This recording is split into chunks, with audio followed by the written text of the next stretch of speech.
రాని ఆటోలు బస్సులో లెక్కదని ఆటో బదికి కుట్ర.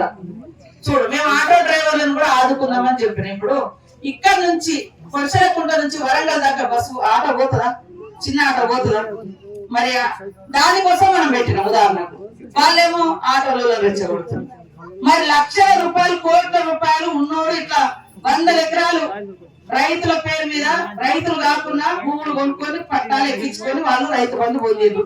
పేదోళ్ళు ఎవరైనా అడ్డుకున్నారా? వాళ్ళను దున్నకున్నా, చేను లేకున్నా, రోడ్ అయినా, శ్మశాన వాటికైనా వాళ్ళు ఎక్కడో ఉండరు, ఇక్కడ ఎత్తుకున్నారు పైసలు. ఇక్కడ కళ్ళ ముంగట మీరు కష్టపడ్డా మీకు రూపాయి రానటువంటి పరిస్థితి వ్యవసాయదారులకు.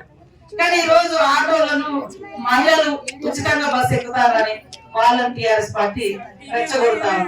ఆటో సోదరులు కూడా అర్థం చేసుకోవాలి. అలా మీ కుటుంబంలో ఉంటారు ఎక్కటోళ్ళు. మనం ఇక్కడ నుంచి ఇక్కడ రామచంద్రపురం మల్లపల్లి వరకు నడుపుతాం, కానీ హైదరాబాద్ దాకా బస్సు ఫ్రీగా తీసుకుపోతారు. మరి చిన్న దాని కోసం ఆపితే మరి పెద్దదానికి లాస్ అవుతారు కదా. 500-600 ఖర్చు వస్తుంది బస్సుకు. మరి ఆటోలో పోలేరు కదా. అందుకనే మా ఆటో సోదరులు కూడా అర్థం చేసుకోవాలి. టిఆర్ఎస్ పార్టీ కుట్రలు. వాళ్ళు 3 రోజులు కాలే అధికారం దిగిపోయి రోజు మమ్మల్ని నిలదీస్తాం అంటారు. కనీసం వాళ్ళ కుక్కకు 12 లక్షల, కేటీఆర్ కుక్కలకు 12 లక్షలు పెట్టి ఇల్లు కట్టించారు, వాటికి షెడ్లు వేసారు.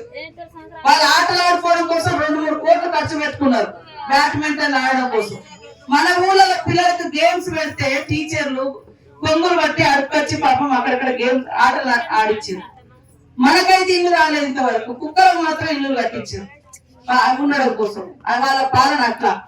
మన పాలన ప్రజల కోసం ఆలోచిస్తున్నాం. మేము ఎవ్వరం కూడా విలాసాల కోసం, సొంత ఖర్చుల కోసం, సొంత వివరాల కోసం ఎవరం చూడడం లేదు. కాబట్టి మీరందరూ కూడా దయచేసి కాంగ్రెస్ పార్టీకి అవకాశం ఇచ్చినందుకు మీ అందరికీ ధన్యవాదాలు. అందరూ అధికారులు కూడా కష్టపడి పనిచేయండి, ఇష్టంతో పనిచేయండి. మీ ఇంట్రెస్టులు, మీ బాధలు కూడా మేము అర్థం చేసుకుంటాము. అధికారులకు కూడా జీతాలు ఎప్పుడో జీతం నెలకొకసారి రాకపోయేది. అధికారులు 45 రోజులకు ఒకసారి జీతం, మధ్యలో 15 రోజులు ఎగ్గొట్టుడు, లాస్ట్ సంవత్సరం వచ్చేసరికి 2-3 నెలల జీతం కట్ అయ్యేది. వాళ్ళ కష్టాలు కూడా అట్లనే ఉన్నాయి. అంగన్వాడీల కష్టాలు ఇట్లనే ఉన్నాయి. చాలా ఆశా వర్కర్ల సమస్యలు అట్లనే ఉన్నాయి. ఇవన్నింటిని కూడా ఒక్కొక్కటి మేము చాలు తప్పకుండా పరిష్కరిస్తాం. మీరందరూ కూడా మాకు మద్దతుగా ఉండండి. ఇల్లు కూడా 5 లక్షలతో ఇల్లు ఇప్పుడు ఉచిత బస్సు నడుస్తా ఉంది. తర్వాత రేపు రాబోయే నెలలో మరి మహిళలకు ఇంట్లో ఒక పెద్ద మనిషికి 2500 గ్యాస్, తర్వాత ఇళ్ళది కూడా అప్లికేషన్ తీసుకున్నాం. ఇల్లు లేనోళ్ళు ఎవరు, ఉన్నోళ్ళు ఎవరు అనేది కూడా అదంతా వడపోస్తారు. అది వచ్చిన తర్వాత తప్పకుండా ఇల్లు కూడా వస్తాయని తెలియజేస్తూ, పట్టాలు గాని 2 పంటలకు నీళ్లు ఇది